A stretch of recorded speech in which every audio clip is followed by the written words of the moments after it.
Le lycée Joseph Gaillard de Fort-de-France a accueilli la 3e édition du Challenge Innovatech organisé par l'association Elle Bouge, une journée animée par des femmes et pour les femmes.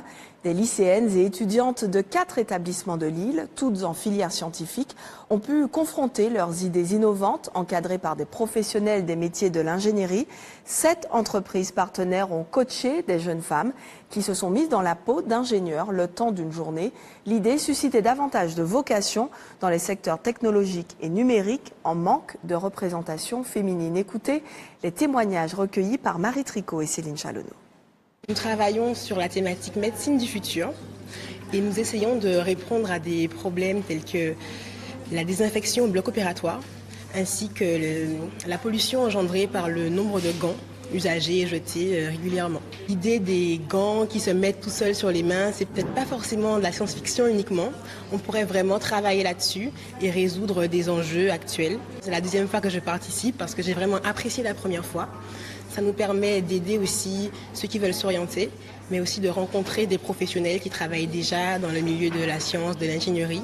Lors de leur brainstorming, on les dirige en fait, on les aide à bien canaliser leurs idées et à ce que leurs idées soient innovantes, qu'elles ne reprennent pas des projets déjà existants ou que si elles se basent sur un projet déjà existant, qu'elles voient plus loin, qu'elles voient demain. L'objet de l'association Elle Bouge que je préside, c'est de susciter des vocations féminines pour les filières scientifiques, techniques, technologiques, numériques, parce qu'on manque d'ingénieurs, de techniciennes en France, et particulièrement dans ces secteurs qui sont méconnus par les femmes, et donc sur lesquels il faut venir mettre en lumière ces secteurs qui sont en plus porteurs d'avenir, porteurs d'emploi, et ne pas laisser les femmes délaisser ces filières qui sont pour elles source d'épanouissement. C'est également un plaisir de voir qu'il y a des projets qui sont présentés, donc qui sont donc inventés en moins d'une journée et qui sont finalement possiblement incubés ou qui peuvent devenir des petites start-up. Donc ça, c'est formidable.